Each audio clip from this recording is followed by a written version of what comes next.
जब आत्मा एक शरीर को छोड़कर दूसरे शरीर में जाता है तो वह मन और इंद्रियों को अपने साथ ले जाता है। यह आत्मा कान, नेत्र, स्पर्श, रस और गंध के माध्यम से विषयों का अनुभव करता है। अज्ञानजन इस आत्मा को नहीं देख पाते, परंतु ज्ञानियों की दृष्टि इसे देखती है। जो योग में स्थित हैं वे इसे अपने हृदय में देखते हैं, लेकिन अज्ञानी इस आत्मा को नहीं जानते। सूर्य, चंद्रमा और अग्नि का प्रकाश मेरी महिमा है। मैं पृथ्वी में प्रवेश कर सब प्राणियों को धारण करता हूं। मैं चंद्रमा रूप में सभी वनस्पतियों को रस प्रदान करता हूं। मैं अग्नि के रूप में सभी प्राणियों के शरीर में स्थित हूं और भोजन को पचाने वाला हूं। मैं सबके हृदय में स्थित हूं और स्मृति, ज्ञान और अनुभव का स्रोत हूं। मैं ही वेदों का ज्ञाता और वेदांत का कर्ता हूं। संसार में दो प्रकार के पुरुष हैं, क्षर नाशवान और अक्षर अविनाशी। लेकिन परम पुरुष तो इन दोनों से परे है। वह अविनाशी परमेश्वर है जो तीनों लोकों में प्रवेश करता है और उनका पालन करता है। क्योंकि मैं अक्षर और क्षर दोनों से श्रेष्ठ हूं, इसलिए मुझे पुरुषोत्तम कहा गया है। जो मुझे पुरुषोत्तम के रूप में जानता है वह सब ज्ञानों को जानने वाला है और मुझे पूरी भक्ति से प्राप्त करता है। हे अर्जुन, यह सबसे गोपनीय शास्त्र मैंने तुझसे कहा। इसे समझने के बाद मनुष्य ज्ञानी और पूर्णतया सफल हो जाता है। यह अध्याय परम पुरुष और संसार वृक्ष के प्रतीक द्वारा संसार के सत्य को समझाने के लिए समर्पित है। भगवद गीता अध्याय 16 दैवासुर संपद विभाग योग। भगवान ने कहा, निर्भयता, अंतःकरण की शुद्ध, ज्ञान में दृढ़ता, दान, इंद्रिय संयम, यज्ञ, अध्ययन, तप और सरलता ये दैवी संपद के लक्षण हैं। अहिंसा, सत्य, क्रोध रहित होना, त्याग, शांत स्वभाव, दूसरों की निंदा न करना, करुणा, लोभ रहित होना, सौम्यता, लज्जा और धैर्य ये भी दैवी गुण हैं। तेज, क्षमा, धैर्य, शुद्धता, द्वेष रहित होना और अहंकार का अभाव ये सभी दैवी संपद को दर्शाते हैं। दंभ, अभिमान, घमंड, क्रोध, कठोरता और अज्ञान ये आसुरी संपद के लक्षण हैं। दैवी संपद मोक्ष के लिए होती है, जबकि आसुरी संपद बंधन का कारण बनती है। हे अर्जुन, तू दैवी संपदा से युक्त है। संसार में दो प्रकार के व्यक्ति हैं, दैवी और आसुरी। दैवी गुणों वाले मोक्ष की ओर बढ़ते हैं, जबकि आसुरी गुणों वाले विनाश की ओर। आसुरी प्रकृति वाले लोग धर्म और अधर्म का भेद नहीं समझते। उनमें न तो शुद्धता होती है, न ही सदाचार और न ही सत्य। वे कहते हैं कि यह संसार असत्य है, बिना किसी आधार के है और केवल स्त्री पुरुष के संयोग से उत्पन्न हुआ है। ऐसे लोग, जिनकी बुद्धि भ्रष्ट हो चुकी है, विनाशकारी कार्यों में लग जाते हैं और संसार का नाश करते हैं। वे असीम इच्छाओं, कपट, अहंकार और अज्ञान से युक्त होकर अशुद्ध कर्म करते हैं। उनकी तृष्णा कभी समाप्त नहीं होती। वे अनेक प्रकार की आशाओं में बंधे रहते हैं और धन संपत्ति के प्रति आसक्त होते हैं। वे सोचते हैं कि आज मैंने यह प्राप्त किया, कल और अधिक प्राप्त करूंगा। यह धन मेरा है और भविष्य में और भी अधिक होगा। इस प्रकार वे अहंकार में डूबे रहते हैं। वे कहते हैं, मैंने इस शत्रु को मार दिया और अन्य को भी मार दूंगा। मैं सर्वशक्तिमान हूं। इस प्रकार अहंकार, गर्व और अज्ञान से युक्त होकर वे अपने विनाश की ओर बढ़ते हैं। ऐसे लोग मोह और भ्रम में फंसकर अधर्म के मार्ग पर चलते हैं और नरक को प्राप्त होते हैं। वे स्वयं को श्रेष्ठ मानते हैं, अहंकार करते हैं और यज्ञों को दिखावे के लिए करते हैं। वे अहंकार, शक्ति और क्रोध से भरे होते हैं और मुझ परमेश्वर का तिरस्कार करते हैं। मैं ऐसे दुष्ट और क्रूर लोगों को बार बार अधम योनियों में जन्म देता हूं। ऐसे आसुरी व्यक्ति जन्म जन्मांतर में अधम योनियों को प्राप्त होते हैं और मुझसे दूर होकर नरक में गिरते हैं। काम, क्रोध और लोभ ये तीन नरक के द्वार हैं जो आत्मा का नाश करते हैं। इनसे बचना चाहिए। जो व्यक्ति इन तीन दोषों से मुक्त होकर शास्त्रों के अनुसार चलता है वह परम गति को प्राप्त होता है। जो व्यक्ति शास्त्रों के नियमों का पालन नहीं करता और अपनी इच्छाओं के अनुसार कार्य करता है वह न तो सिद्धि प्राप्त करता है, न सुख और न ही परम गति। अतः शास्त्र ही तेरा प्रमाण है।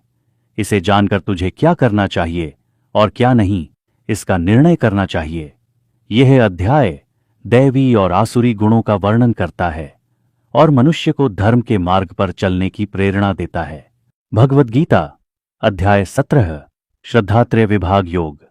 अर्जुन ने कहा, हे कृष्ण, जो लोग शास्त्रों के नियमों को छोड़कर श्रद्धा से युक्त होकर पूजा करते हैं उनकी स्थिति कैसी होती है? क्या वे सत्व, रजस या तमस के अंतर्गत आते हैं? श्री भगवान ने कहा, मनुष्यों की श्रद्धा 3 प्रकार की होती है, सत्वगुणी, रजोगुणी और तमोगुणी। यह उनके स्वभाव के अनुसार होती है। मनुष्य जिस प्रकार की श्रद्धा रखता है वैसा ही उसका स्वभाव होता है। वह जैसा श्रद्धावान है वैसा ही वह मनुष्य होता है। सत्वगुणी व्यक्ति देवताओं की पूजा करते हैं, रजोगुणी मनुष्य यक्षों और राक्षसों की पूजा करते हैं, और तमोगुणी व्यक्ति प्रेतों और भूतों की पूजा करते हैं।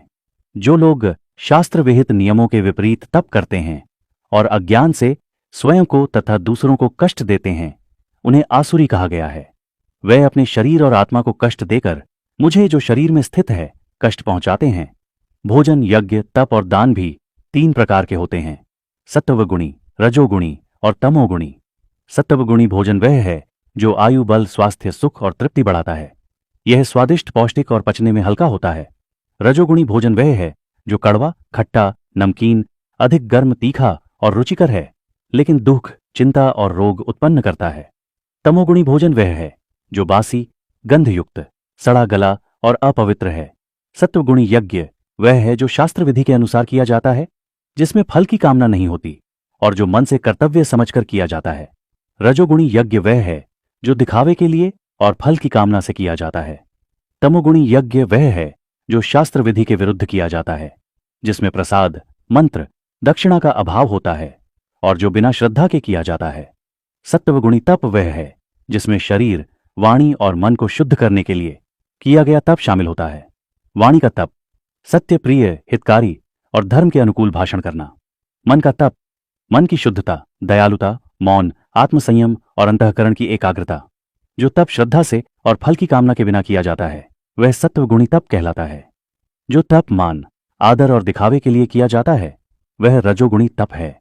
जो तप अज्ञान से स्वयं को और दूसरों को कष्ट पहुंचाने के लिए किया जाता है वह तमोगुणी तप है। सत्वगुणी दान वह है जो उचित समय, स्थान और व्यक्ति को कर्तव्य समझकर दिया जाता है और जिसमें किसी प्रकार की प्रत्याशा नहीं होती। रजोगुणी दान वह है जो कुछ फल पाने की कामना से या कठिनाई से दिया जाता है। तमोगुणी दान वह है जो अपात्र व्यक्ति को अपमानपूर्वक और बिना श्रद्धा के दिया जाता है। एयुएम तत्सत, यह त्रिविध नाम ब्रह्म और वेदों का सूचक है और इसे यज्ञ, दान और तप के लिए नियत किया गया है। एयुएम का उच्चारण करते हुए कर्तव्य पालन की भावना से यज्ञ, दान और तप किया जाता है। तत् शब्द के साथ फल की कामना के बिना यज्ञ, तप और दान किया जाता है। सत शब्द सत्य और शुभ कार्यों का सूचक है। श्रद्धा से युक्त होकर किया गया यज्ञ, तप और दान सत कहलाता है। जो यज्ञ, तप और दान बिना श्रद्धा के किया जाता है वह असत कहलाता है और उसका कोई फल नहीं होता। यह अध्याय श्रद्धा के प्रकार और उसके प्रभावों का वर्णन करता है और सही दृष्टिकोण से जीवन के कर्तव्यों को निभाने का मार्गदर्शन प्रदान करता है। भगवद गीता अध्याय 18 मोक्ष संन्यास योग। अर्जुन ने कहा, हे महाबाहो, मैं त्याग और संन्यास के तत्वों को समझना चाहता हूं। कृपया मुझे इन दोनों के बीच का भेद स्पष्ट करें। श्री भगवान ने कहा, त्याग का अर्थ है कर्मों के फलों का परित्याग करना और संन्यास का अर्थ है सभी कामनापूर्ण कर्मों का त्याग। कुछ विद्वानों का कहना है कि सभी कर्म त्याग देना चाहिए, जबकि अन्य कहते हैं कि यज्ञ, दान और तप को कभी नहीं छोड़ना चाहिए। हे अर्जुन, अब मैं तुम्हें त्याग के 3 प्रकारों का भेद बताता हूं। यज्ञ, दान और तप, ये तीनों शुद्ध करने वाले हैं और इन्हें कभी नहीं छोड़ना चाहिए। इन कर्मों को कर्तव्य समझकर और फल की कामना छोड़कर करना चाहिए। यह मेरा श्रेष्ठ मत है। निषिद्ध कर्मों का त्याग करना उचित है, लेकिन कर्तव्य कर्मों का त्याग करना अज्ञान से प्रेरित है। यदि कोई कष्ट से बचने के लिए कर्तव्य कर्मों का त्याग करता है तो वह रजोगुणी त्याग कहलाता है। कर्तव्य कर्मों का त्याग इस भावना से करना कि यह मेरा कर्तव्य है, सत्वगुणी त्याग कहलाता है। सत्वगुणी त्यागी व्यक्ति संदेहों से मुक्त होकर सुख और दुख में संभाव रखता है। शरीरधारी प्राणी संपूर्ण कर्मों का त्याग नहीं कर सकता, लेकिन फल की आसक्ति का त्याग करना ही सच्चा त्याग है। जो त्याग करता है उसे कर्म के 3 प्रकार के फलों, अनिष्ट, इष्ट और मिश्रित से मुक्ति मिलती है। कर्म के 5 कारक हैं: अधिष्ठान, शरीर, कर्ता, इंद्रियाओं, विभिन्न प्रकार के प्रयास और ईश्वर। इन 5 के बिना कोई भी कर्म संभव नहीं है। जो व्यक्ति अहंकार से रहित है और इन कारकों को जानकर कर्म करता है वह बंधन में नहीं पड़ता। जो व्यक्ति अपने आप को कर्ता मानता है वह अपूर्ण बुद्धि वाला है और कर्म के फल को प्राप्त करता है। जिसे अहंकार का अभाव है और जिसकी बुद्धि शुद्ध है, वह चाहे कितने भी कर्म करे, वह बंधन में नहीं पड़ता। ज्ञान, झेय, जानने योग्य और झाता, ये तीन ज्ञान के प्रेरक हैं। कर्म, करण, साधन और कर्ता, ये तीन कर्म के कारक हैं। सत्वगुणी ज्ञान वह है जो सभी प्राणियों में एकता देखता है। रजोगुणी ज्ञान वह है जो विभिन्नताओं में विभाजित है। तमोगुणी ज्ञान वह है जो सत्य से विपरीत और संकीर्ण है। सत्वगुणी कर्म वह है जो शास्त्र विधि के अनुसार आसक्ति रहित और अहंकार रहित होकर किया जाता है।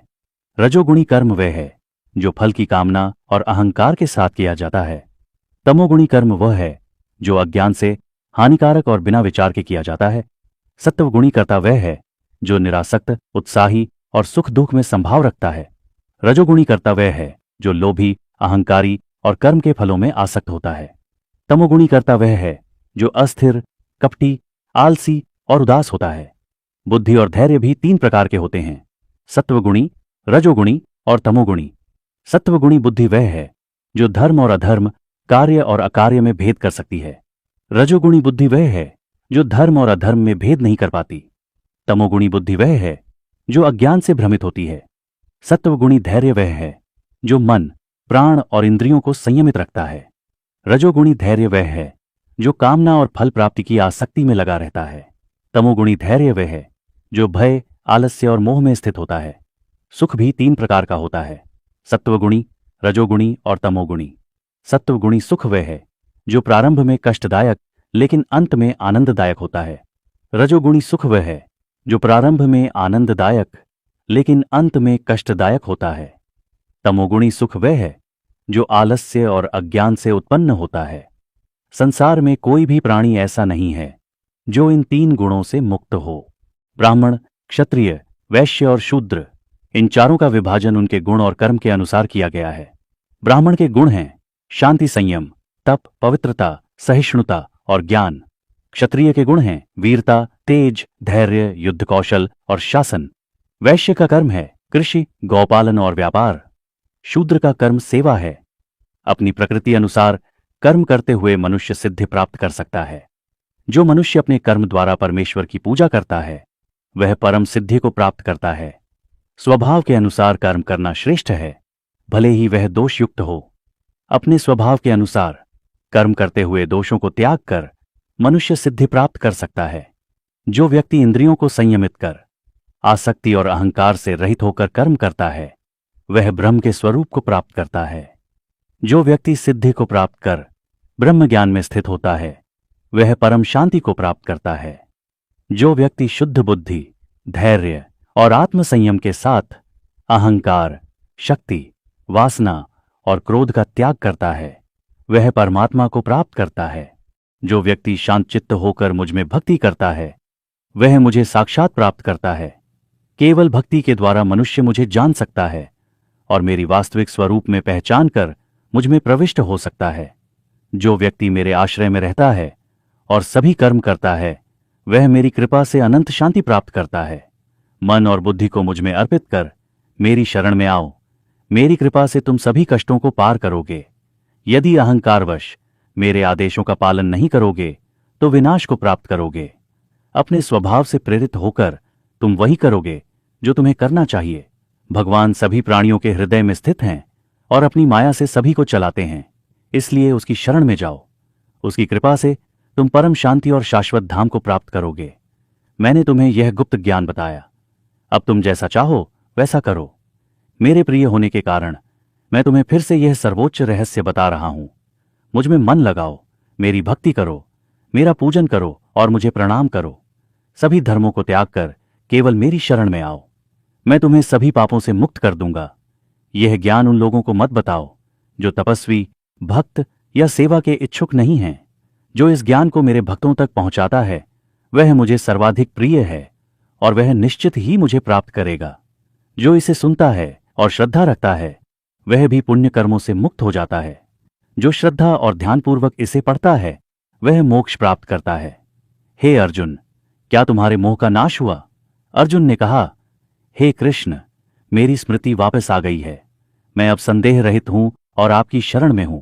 भागवत गीता का उद्देश्य भागवत गीता का मुख्य उद्देश्य मानव जीवन को सही दिशा प्रदान करना है। यह ग्रंथ जीवन के गूढ़ रहस्यों को स्पष्ट करता है और आत्मा, कर्म, धर्म और मोक्ष का मार्गदर्शन देता है। इसके उद्देश्यों को निम्न बिंदुओं में समझा जा सकता है। पहला है धर्म का पालन करना। गीता सिखाती है कि हर व्यक्ति को अपने कर्तव्यों, धर्म का पालन करना चाहिए, चाहे परिस्थितियां कितनी भी कठिन क्यों न हों। दूसरा है कर्मयोग का सिद्धांत। इसमें निष्काम कर्मयोग का महत्व बताया गया है, अर्थात फल की इच्छा किए बिना अपने कर्मों को करना। यह जीवन में शांति और संतुलन लाने का मार्ग है। तीसरा है आत्मा का ज्ञान। गीता यह समझाती है कि आत्मा अमर और शाश्वत है, जबकि शरीर नश्वर है। यह दृष्टिकोण मृत्यु के भय को दूर करता है। चौथा है सही निर्णय लेना। गीता हमें मोह और अज्ञानता से मुक्त होकर विवेकपूर्ण निर्णय लेने की प्रेरणा देती है। पांचवा है समर्पण। भगवान कृष्ण के उपदेश यह बताते हैं कि समर्पण और भक्ति के माध्यम से ईश्वर तक पहुंचना संभव है। छठा है मानसिक शांति। गीता मनुष्य को सुख दुख, लाभ हानि और जय पराजय में संभाव रखना सिखाती है। सातवां है उन्नति। गीता का अंतिम लक्ष्य व्यक्ति को मोक्ष, मुक्ति के मार्ग पर ले जाना है, जहां वह संसार के बंधनों से मुक्त होकर परमात्मा में लीन हो सके। संक्षेप में, भागवत गीता मानव जीवन के हर पहलू पर मार्गदर्शन प्रदान करती है। यह एक आध्यात्मिक और व्यावहारिक ग्रंथ है जो जीवन को शांति, संतुलन और मुक्ति की ओर ले जाता है।